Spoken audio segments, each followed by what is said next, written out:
Assalamualaikum warahmatullahi wabarakatuh. Salam sejahtera untuk kita semua. Kembali saya Catur Sasongko akan mempresentasikan materi yang ada di buku Pengantar Keuangan Perusahaan edisi Asia karangan Ross. Yang akan saya bahas kali ini adalah tentang biaya modal. Jangan lupa untuk mengunjungi e-learning.penerbitsalemba.com dan dapatkan materi-materi tambahan lainnya seperti soal dan pembahasan lengkap serta tryout UTS dan UAS untuk mata kuliah manajemen keuangan. Jadi saya akan bahas tentang bab 14 yaitu biaya modal atau cost of capital. Adapun tujuan pembelajarannya adalah satu, mengetahui bagaimana menentukan biaya ekuitas atau cost of equity. Kedua, mengetahui bagaimana menentukan biaya utang atau cost of debt.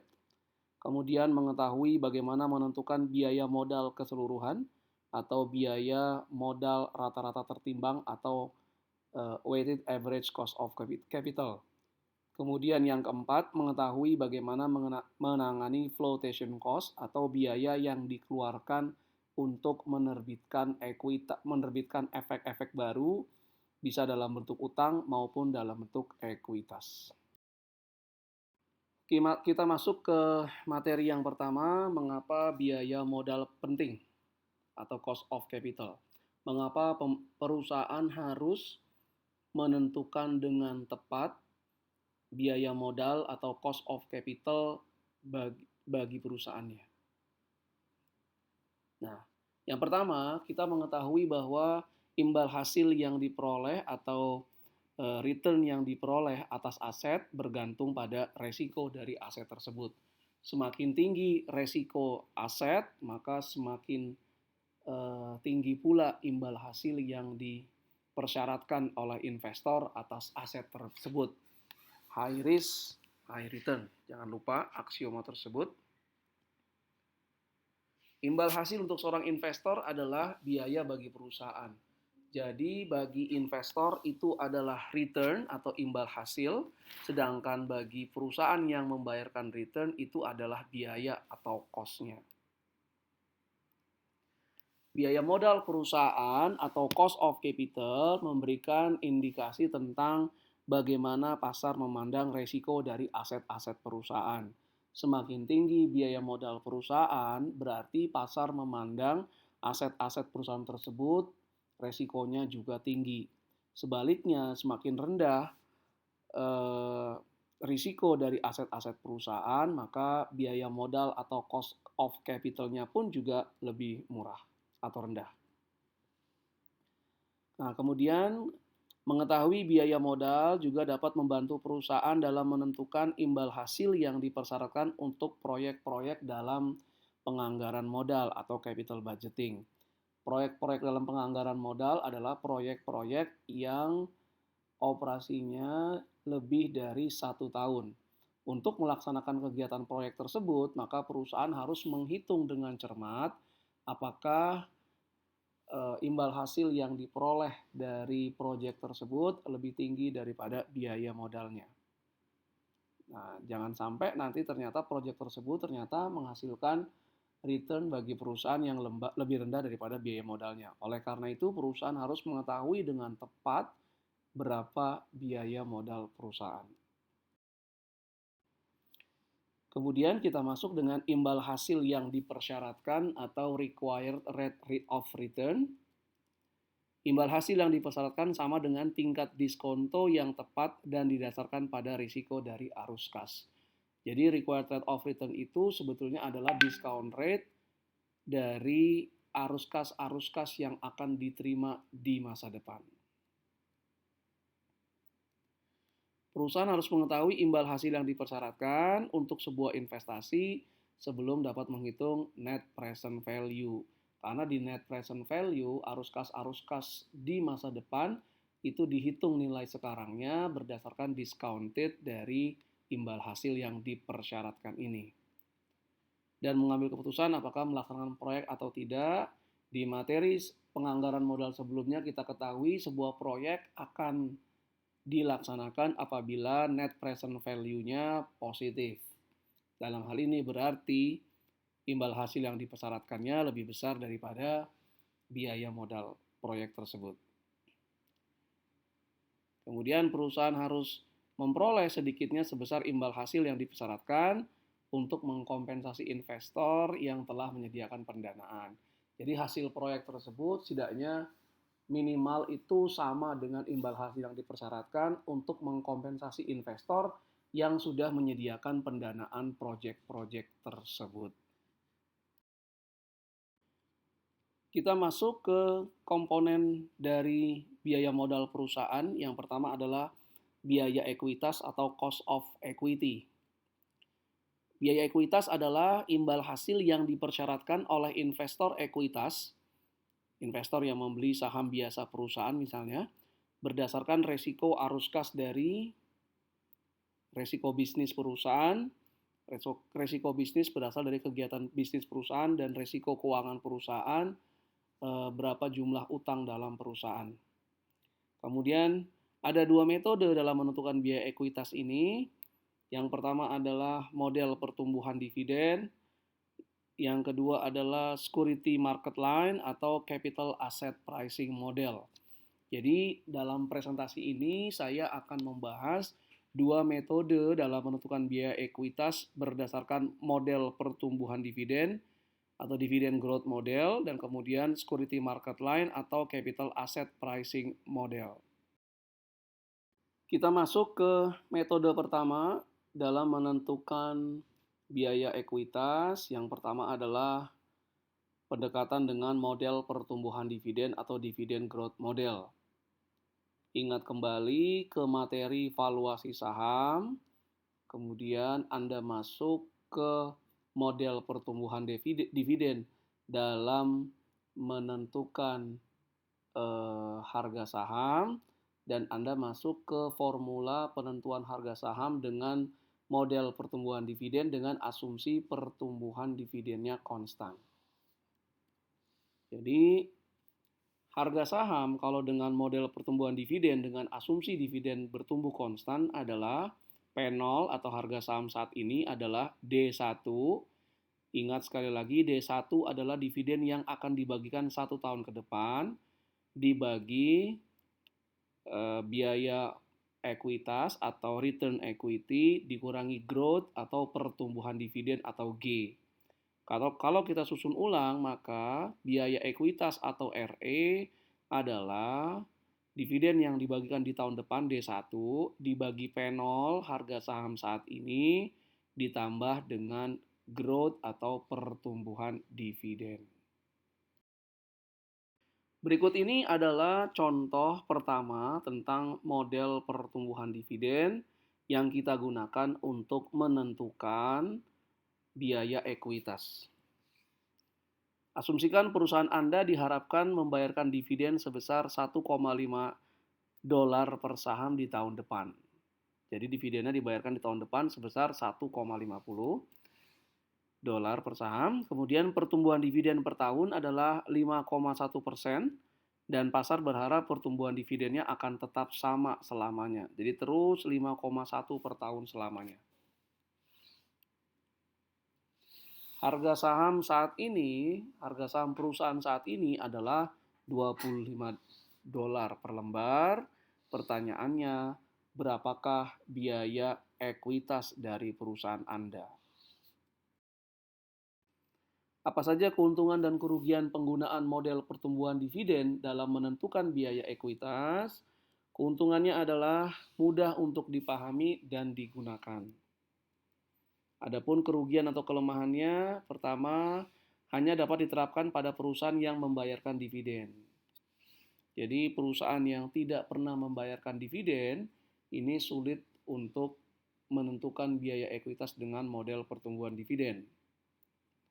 Kedua, jikapun perusahaannya membayarkan dividen, tapi kalau pertumbuhan dividennya tidak konstan atau berbeda-beda setiap tahun pertumbuhan dividennya, maka model ini tidak dapat diterapkan. Yang ketiga, sangat sensitif terhadap perkiraan tingkat pertumbuhan dividen. Jadi kenaikan pertumbuhan dividen 1% misalnya bisa meningkatkan biaya ekuitas sebesar 1%. Yang terakhir, secara eksplisit tidak mempertimbangkan resiko dari proyek-proyek yang dikerjakan oleh atau aset-aset yang ada di perusahaan. Oke, kemudian model berikutnya dalam penentuan biaya ekuitas perusahaan yaitu pendekatan SML atau Security Market Line.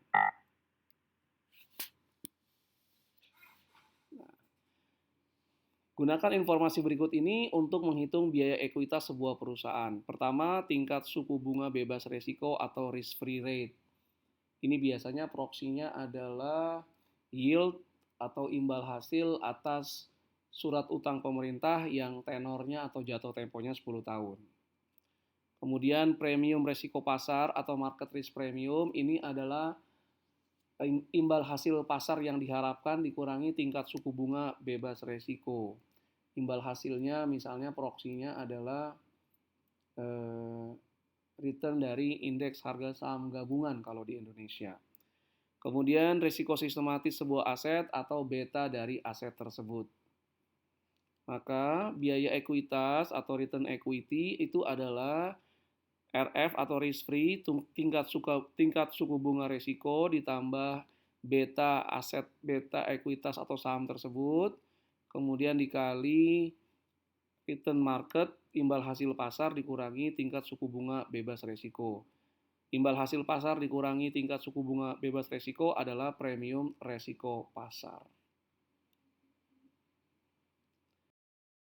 Berikut ini adalah contoh penentuan biaya ekuitas dengan penggunaan pendekatan security market line.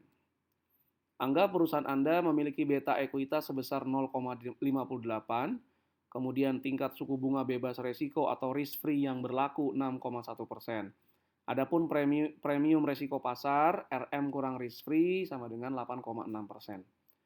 Berapakah biaya ekuitas perusahaan Anda?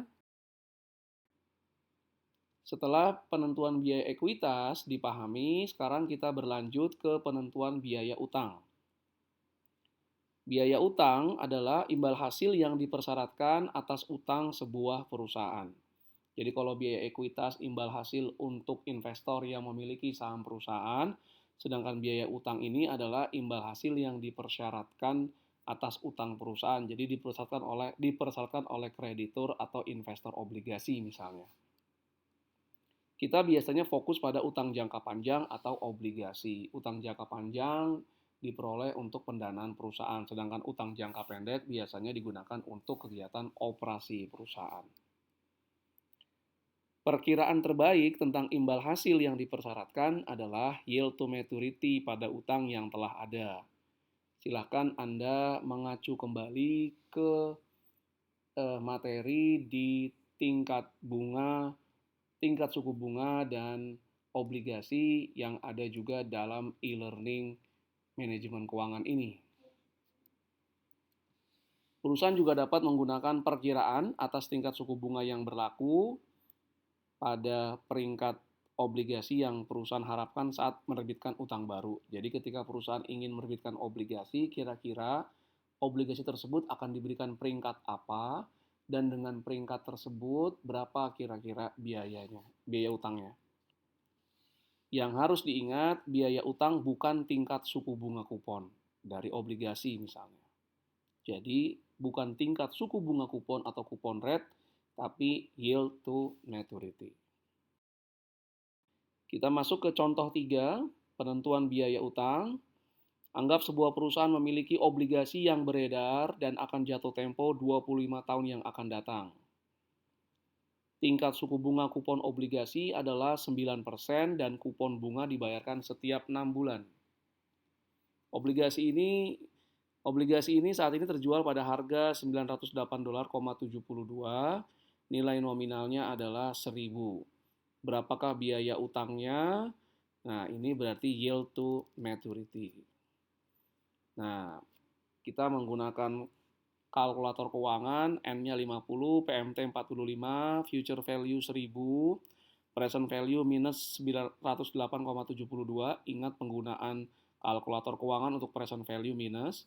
Kemudian compute interest-nya dapat 5%. Karena ini bayar bunganya dua kali dalam setahun atau setiap 6 bulan, maka 5% ini kita kalikan 2, yield to maturity-nya adalah 10%. Jadi biaya utang perusahaan ini adalah 10%.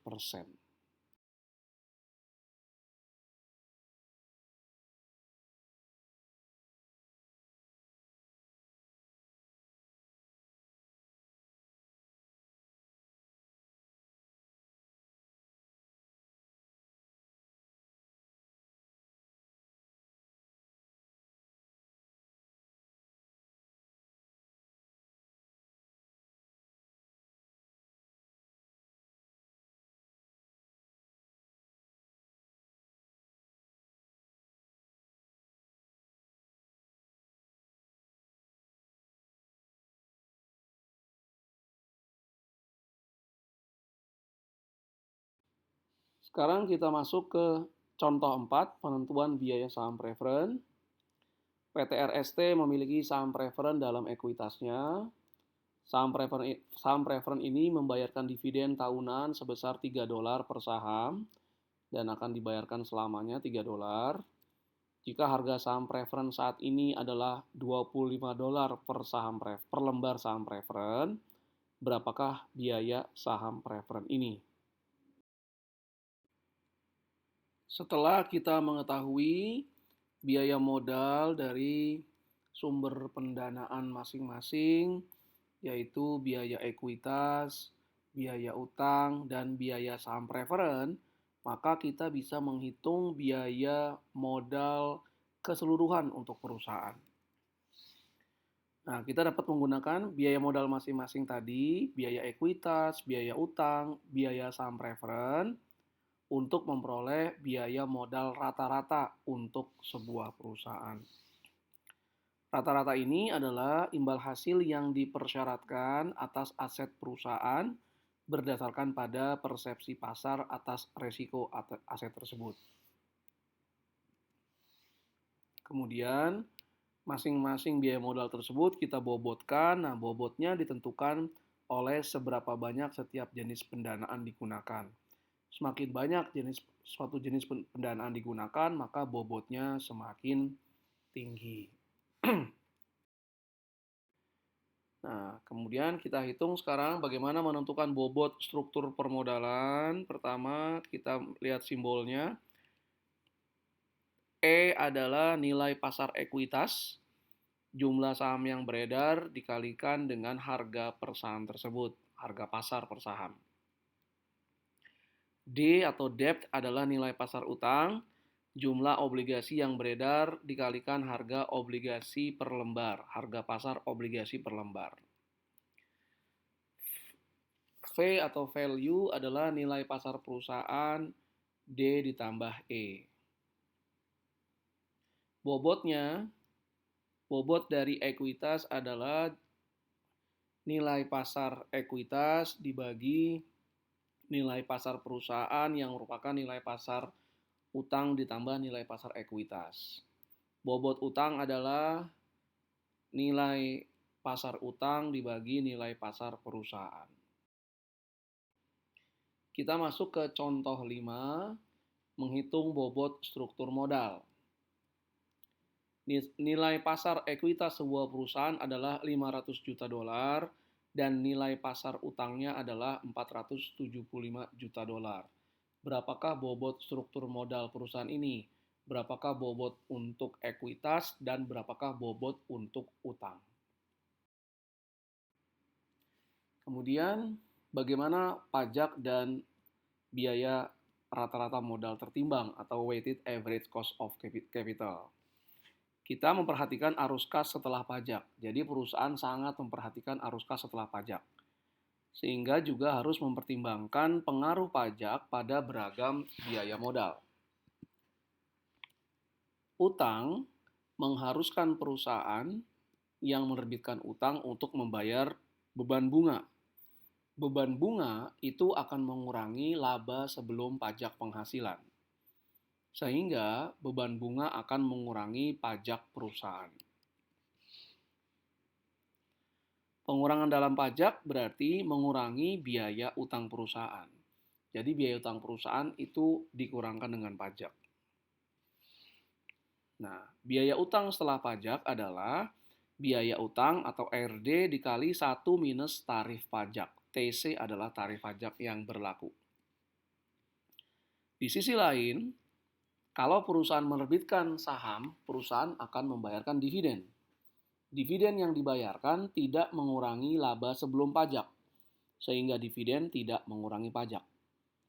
Hal ini berarti dividen tidak ada pengaruhnya pada biaya ekuitas. Nah, weighted average cost of capital adalah bobot ekuitas dikali biaya ekuitas ditambah bobot utang kali biaya utang kali 1 minus pajak. Jadi yang dikurangkan pajak hanya biaya utang. Berikut ini adalah contoh 6 untuk menghitung weighted average cost of capital. Informasi ekuitas. Ada 50 juta lembar saham yang beredar. Harga saham di pasar adalah $80 per lembar. Beta saham 1,15. Kemudian premium resiko pasar 9%. Tingkat suku bunga bebas resiko 5%. Kemudian informasi utang, nilai nominal utang yang beredar $1 miliar. Harga pasar utang adalah 110%. Tingkat suku bunga kupon 9%.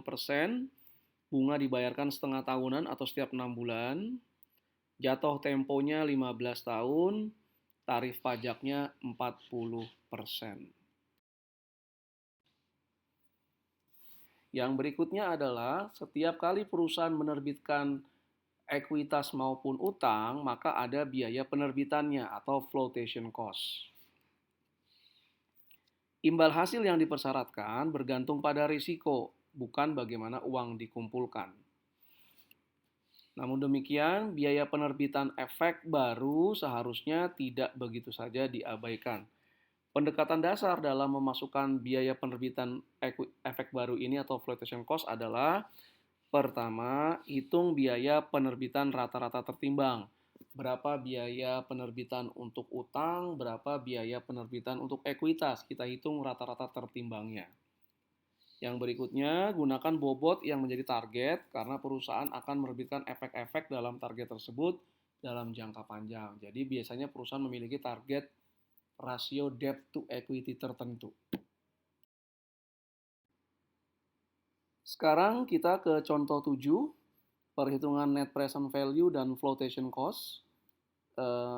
Silakan merujuk juga ke net present value di materi seri manajemen keuangan ini agar Anda refresh kembali tentang metode net present value dalam penganggaran modal atau capital budgeting. Perusahaan Anda sedang mempertimbangkan sebuah proyek yang akan memerlukan pengeluaran awal atau initial outlay atau initial investment sebesar $1 juta. Proyek ini akan menghasilkan arus kas per tahun sebesar 250.000 selama 7 tahun. Jadi arus kasnya per tahunnya sama. Kemudian weighted average cost of capital atau biaya modal rata-rata tertimbangnya adalah 15%.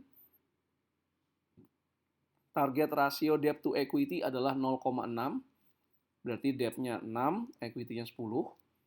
Flotation cost untuk ekuitas adalah 5% dan flotation cost untuk utang adalah 3%.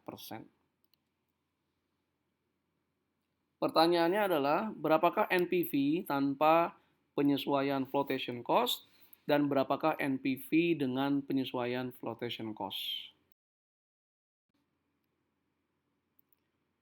Informasi dari soal, pengeluaran awal investasi atau initial outlay adalah $1 juta. Arus kas masuk selama 7 tahun, per tahunnya $250.000. Biaya modal rata-rata tertimbang atau WACC-nya 15%. Pertama, kita hitung nilai sekarang dari arus kas, $250.000 per tahun selama 7 tahun, discounted 15%. Itu $1.040.105. Coba Anda buktikan dengan menghitungnya.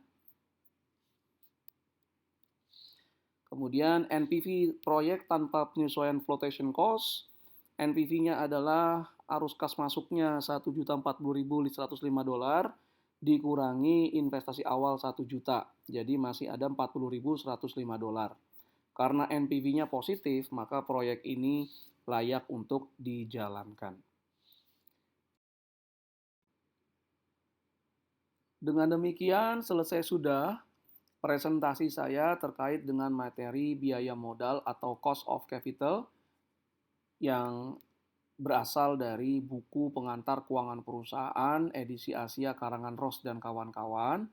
Jangan lupa untuk mengunjungi e-learning.penerbitsalemba.com dan cari e-learning manajemen keuangan. Di sana Anda akan dapat mengerjakan soal-soal terkait dengan biaya modal dan dapatkan pembahasan lengkapnya. Terima kasih atas segala perhatiannya. Mohon maaf atas segala kekurangannya. Wassalamualaikum warahmatullahi wabarakatuh.